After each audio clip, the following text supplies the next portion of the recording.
qu'on a la chance d'avoir Giovanni sur le bord de la pelouse, au bord de la pelouse. Giovanni, quelques minutes avec vous. Après, il faudra vous en aller. Alors, on en profite pleinement. Ce classico-là, il ressemble à quel classico au niveau de l'atmosphère? Bonsoir Messaoud, bonsoir à tous. C'est exceptionnel, honnêtement les Marseillais sont remontés comme des pendules. Ils y croient dur comme fer à cette victoire ce soir dans un classique parce que Paris fait moins peur. C'est une réalité que l'Olympique de Marseille de De Zerbi est ambitieux. Donc il y a énormément d'engouement, de passion, de folie ici au stade Vélodrome. C'est plein, c'est chaud. Ça va être une grosse soirée Messaoud. Au niveau de la composition de l'équipe, on en profite également, Giovanni, avec vous. Est-ce que vous avez celle de l'Olympique de Marseille pour démarrer? Est-ce que Rabiot va jouer son premier classico avec l'OM? Oui, Adrien Rabiot va débuter ce soir avec l'Olympique de Marseille. Eli Wahi est bel et bien titulaire à la pointe de l'attaque. Il y a Mason Greenwood et Luis Enrique également. Côté gauche, ça devrait être Brassier puisqu'on sait que Merlin est absent. Et côté parisien, c'est Kangingli qui est faux numéro 9, Asensio sur le banc et Barcola et Dembélé. Les sifflets que vous entendez, c'est l'arrivée de Gigio Donnarumma à l'échauffement. Gigio Donnarumma à l'échauffement. Pardon, c'est le gardien olympien. Pardon, ça sifflait, mais c'était... Non, c'est pas ça, j'ai entendu siffler, je me suis dit c'est les Parisiens qui sortent, les sifflets étaient peut-être pour moi, je sais pas. Ce serait pas du tout mérité, Giovanni. Franchement, vous les méritez pas du tout. Grosse cote d'amour à Marseille. Grosse cote d'amour. On profite, vous nous dites quand vous devez partir, Giovanni, mais sur ce que vous ressentez, le côté exceptionnel de cette soirée, en allant au stade, depuis que vous êtes au Vélodrome, à quoi vous le ressentez, Giovanni? On le ressent parce que il y a toujours une passion qui est débordante ici à Marseille, on le sait, c'est des matchs qui sont particuliers, mais on le sent que Paris est prenable côté marseillais. Il y a aussi la folie autour de De Zerbi, un recrutement qui a été intéressant, une équipe c'est vrai qui a été un peu moins forte contre Strasbourg et Angers, mais il y a ce large succès face à Montpellier qui a vraiment fait chaud au cœur ici à Marseille. Donc on a l'impression que c'est le soir ou jamais en fait. C'est le moment pour afficher les ambitions pour le titre, pour faire tomber les Parisiens dans un Vélodrome qui sera incandescent. Les supporters sont là depuis plusieurs heures devant le stade. Ça c'est habituel, mais avec une ambiance très particulière. Donc il y a toute l'atmosphère des grands soirs, Messaoud. On continue de dire, c'est vous qui êtes le maître des horloges, hein, Giovanni, vous nous dites si à un moment vous devez vous éclipser, parce qu'on n'a pas le budget pour que vous puissiez rester sur la pelouse après ça. On n'est pas détenteur de droit encore. Giovanni peut-être, mais... Vous devez déjà payer Ludovic Obraniak, c'est normal. Jérôme, vous êtes le seul à avoir disputé des classicos à cette table. Ah oui. Donc, priorité à vous pour la première réaction. Le côté exceptionnel de la soirée, est-ce que vous le sentez, vous, Jérôme, le côté que c'est un vrai choc, celui-ci, avec les écarts, on le dit, qui sont un petit peu réduits entre les deux équipes cette année? D'autant plus que là, j'arrive du sud à l'instant, et que même jusqu'à Nice, la longue de choc, elle se ressent jusqu'en dans le 0-6. Parce qu'effectivement, tout le sud de la France, par extension, attend ce match. On est au-delà de la ville de Marseille. Il y a beaucoup de supporters olympiens partout dans le PACA. Et je peux vous garantir que depuis une semaine maintenant, les gens parlent que de ça.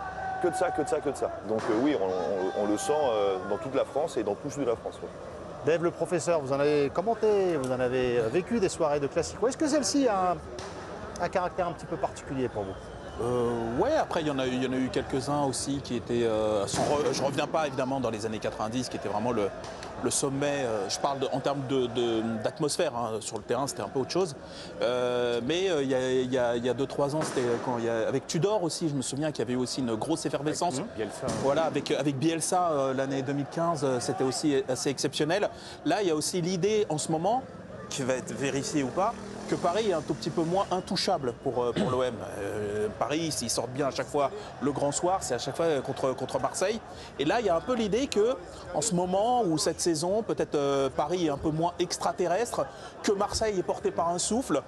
Voilà, on va voir, mais c'est génial de au moins de pouvoir rêver à ça avant le match. Parce qu'il y a eu par contre des années, parce qu'on en a commenté ensemble, mais ça, on en a fait des grandes soirées, où tu avais l'impression que même avant le match, ils avaient un peu abdiqué déjà un petit peu les Marseillais.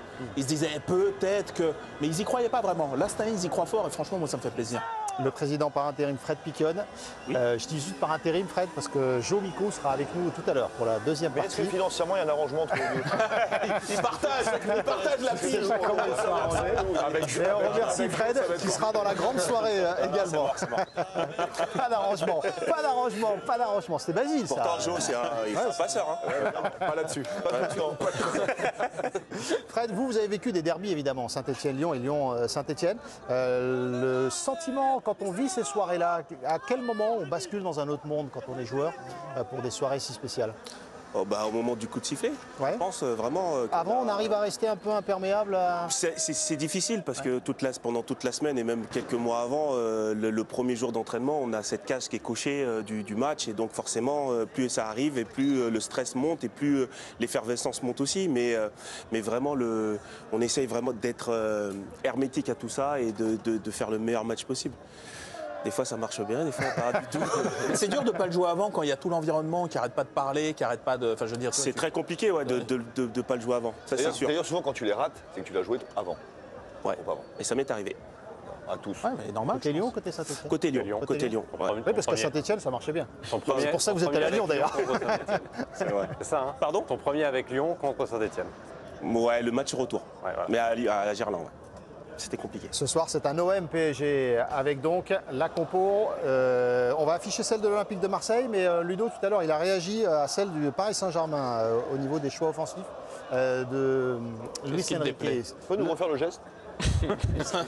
Ça, c'est pas montrable. Voilà.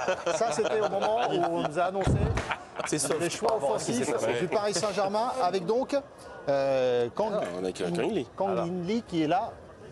Mais elle n'est pas bonne Asensio, celle-là. c'est- On va la changer parce que c'est Kang In Lee qui est titulaire, comme nous l'a dit tout à l'heure Giovanni. La présence de Rabiot, est-ce que c'est l'événement aussi de ce Classico pour vous, Ludo? C'est un événement parmi d'autres, mais ce n'est pas l'événement principal pour moi. L'événement principal, c'est que l'espoir renaît quelque part du côté de l'Olympique de Marseille. On en a parlé, Jérôme en parle, et il y a un parfum même ici.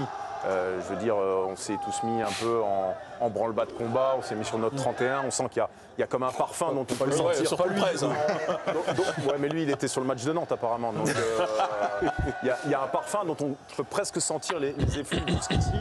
Donc c'est ça pour moi qui est l'événement de la soirée, c'est que Marseille il croit encore.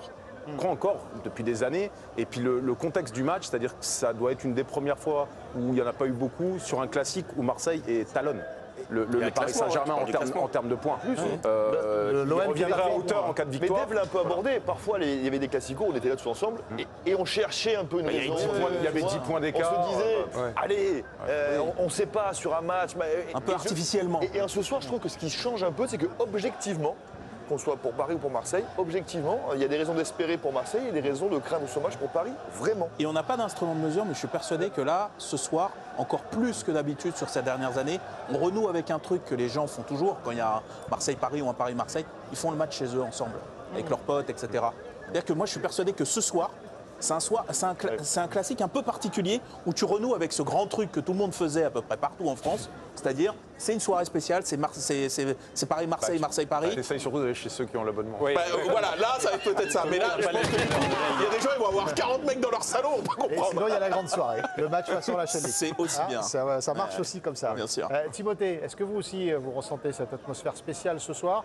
Il y a des raisons objectives de croire. Il n'y a que 3 points d'écart entre l'OM et le Ouais, PSG. les raisons objectives, elles ont été dites. C'est que pour la première fois depuis très longtemps, on a vraiment l'impression que les deux équipes arrivent peut-être pas sur un pied d'égalité, mais en tout cas pas loin, que l'outsider est quand même beaucoup moins loin du favori que ça a été le cas ces dernières années, tout simplement parce que ces dernières années, l'OM avait parfois des joueurs du calibre d'Alexis Sanchez ou d'Aubameyang, mais cette année il y a Holberg, il y a Greenwood, il y a Rabiot.